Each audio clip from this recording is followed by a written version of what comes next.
매년 2000편 이상의 영화가 제작되고 영화관이 10,000곳이 넘는 나라, 온 국민이 연평균 이외의 영화 관람을 하고 누적 관객 수가 22억 명이 넘는 나라, 그리고 영화 관람객의 90%가 자국 영화를 소비하며 할리우드 영화가 통하지 않는 나라, 어느 나라인지 아시겠나요? 바로 인도예요. 인도의 영화 산업이 미국의 할리우드에 비견된다고 발리우드라고도 불려요. 인도의 영화는 다른 나라의 영화와는 다르게 고유한 특징을 가지고 있어요. 바로 춤과 노래가 등장한다는 거예요. 인도 영화에서 춤과 노래가 등장하는 부분을 마살라라고 해요. 마살라는 인도의 전통 양념인데 노래와 춤, 액션 등이 한데에 어우러진다는 의미로 인도 전통 양념에 비유하는 거죠. 이런 마살라 영화 한 편에는 보통 5개에서 7개 사이의 마살라 씬이 포함되어 있어요. 물론 마살라 씬이 없는 영화도 있지만 인도 영화에서 춤과 노래는 중요한 흥행 요소이기 때문에 90% 이상의 영화가 마살라 씬을 포함하죠. 이런 마살라 씬은 영화에 따라서는 스토리와 전혀 상관없는 부분에 등장한다거나 감정선이 전혀 다른 부분에서 등장해서 몰입을 방해할 때가 있어요. 춤을 추는 배경도 극의 이야기와 전혀 상관없는 장소로 계속 바뀌거나 의상도 가난한 주인공과 전혀 어울리지 않는 화려한 옷을 입혀가며 영화의 스토리에서 벗어나는 경우도 흔하죠. 인도 영화에서 극의 전개에 필수적이지 않은 춤과 노래 장면이 갑작스럽게 등장하는 이유가 뭘까요?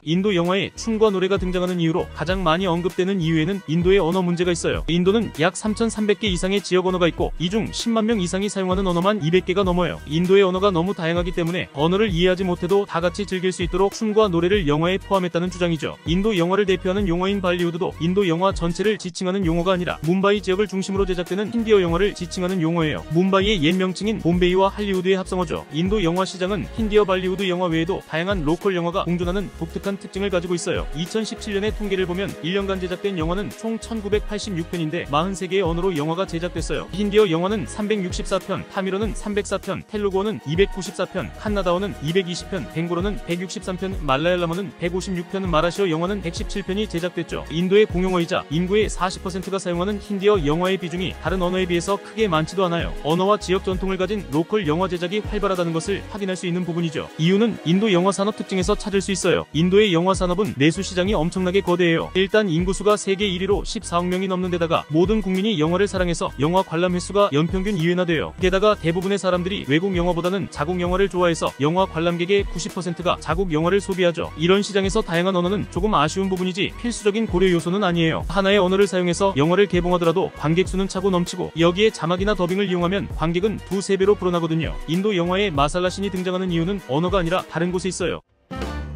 인도에서 최초로 영화가 상영된 시기는 1896년이에요. 그 당시는 인도가 영국의 지배를 받고 있었던 시기였는데 영국을 통해서 뭄바이나 캘커타와 같은 대도시를 중심으로 영화가 유입되기 시작했어요. 그리고 최초로 영화를 상영한 지 20여 년 가까이 지나서 인도인 감독이자 제작자로 꼽히는 팔케 감독이 최초의 인도 영화를 제작했어요. 라자 하리슈찬드라라는 제목의 50분짜리 무성 영화였죠. 당시 인도 국민들은 영국 식민시대에 대항해서 스와데시 운동을 펼쳤는데 이 운동은 국산품애용, 국민교육, 민족정신 확립 등을 통해 독립을 이뤄내자는 일종의 독립운동이었어요. 영화 제작에도 이러한 정신이 반영됐는데 영국의 감시와 검열을 피해서 영화를 제작해야만 했기 때문에 비현실적인 판타지나 신화를 소재로 하는 영화를 제작하는 경향이 생겼어요. 그래서 인도 영화인들은 인도의 고대 서사시나 정전 등에서 줄거리를 채용해서 영화를 제작했어요. 그리고 여기에 춤과 노래를 추가했는데 인도에서는 경전에 따라 무용과 연극을 동일하게 여겨서 춤을 추면서 연극을 하거나 연극을 하면서 춤을 추는 것이 전통이었거든요. 그래서 인도 고대 서사시나 경전 등의 줄거리와 전통 민속극의 춤, 노래 등을 결합한 독특한 양식의 영화가 만들어지기 시작한 거예요. 이때부터 발리우드 영화의 전통이 시작된 거죠. 실제로 인도 최초의 유성 영화인 세상의 아름다움이 상영될 무렵인 1931년부터 이미 유럽 등지에서는 인도 영화라는 명칭이 생겨났어요. 이러한 인도 영화의 특징은 영화 제작 중심지였던 뭄바이 지역을 중심으로 이어져요. 인도 영화는 시간이 지나며 몇 가지 특징을 가지게 되는데 신화 속 신이나 영웅이 등장하거나 현실 도피적 파라다이스를 그리고 춤과 노래가 등장하는 형식을 가져요. 내용적 특징으로는 주로 교훈을 주는 이야기를 포함하게 돼요. 소재가 경전에 나오는 신들이나 영웅이다 보니 메시지 또한 교육적으로 변하게 된 거예요. 그래서 인도 영화를 연구하는 학자들은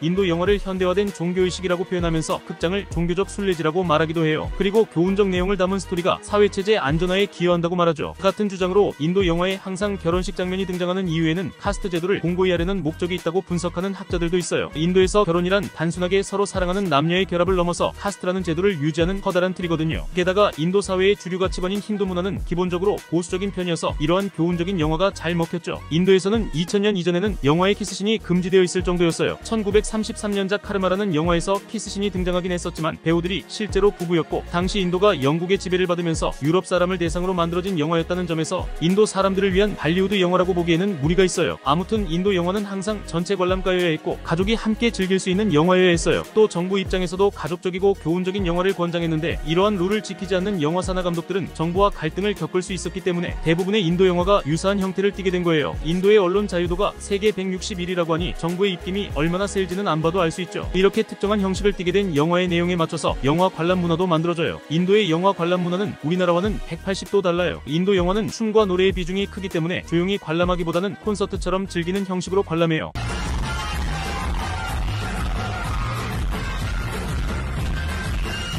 영화 한 편에 길게는 30분이나 노래와 춤을 추는데 조용히 관람하기가 더 힘들죠. 실제로 인도 영화관에서는 영화가 시작되면 다같이 환호성을 지르고 영화에서 마살라신이 나오면 다같이 노래를 부르면서 춤을 춰요. 악당이 나오면 큰 소리로 욕을 하거나 팝콘을 집어 던지기도 해요. 그리고 온 가족이 즐기는 가족 문화이고 힘든 일상을 잊게 해주는 판타지적 도피처이기 때문에 영화의 길이가 보통 3시간을 넘길 정도로 길어져요. 최대한 오래 즐길 수 있는 방식으로 변화한 거예요. 이런 발리우드의 영화 제작 방식도 1990년에 인도가 경제를 개방하면서 바뀌기 시작했어요. 영화에 춤과 노래를 한 곡도 넣지 않거나 외국에 개봉할 때 정체성을 보여주기 위한 목적으로 마지막 장면에 한 곡 정도 넣는 등이죠. 키스신도 서서히 등장하기 시작하고 사회 비판적인 목소리도 내기 시작했어요. 이러한 노력으로 세계 시장에서도 먹히는 작품들이 만들어졌어요. 아카데미상을 휩쓴 슬럼독 밀리어네어나 새 얼간이, 내 이름은 칸, 굿모닝 맨하탄, 단갈 등 많은 작품이 인도뿐 아니라 전 세계 영화 시장에서도 성공적인 흥행을 거뒀어요. 오늘 이야기는 여기까지 할게요. 오늘은 인도 영화에 춤이 나오는 이유에 대한 역사적 문화적 배경을 살펴봤어요. 시대 변화에 맞춰서 변화하고 있는 발리우드의 앞날이 기대되네요. 다음에는 더욱 흥미진진한 이야기를 가지고 찾아올게요. 오늘 이야기가 재밌으셨다면 구독과 좋아요, 알림 설정까지 부탁드려요. 지금까지 두뇌질주의 지우였습니다.